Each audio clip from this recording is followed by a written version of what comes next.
I'm getting ready to do a video about pointers on major monuments all around the world. You won't believe the things they point to.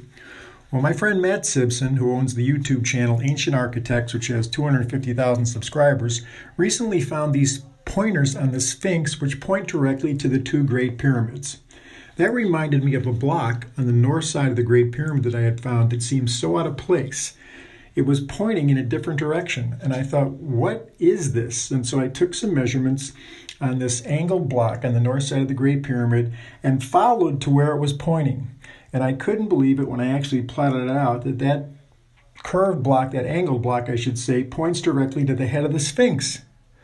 Well, if you believe standard Egyptology, the Sphinx wasn't built until Khafre's pyramid, which came after Khufu.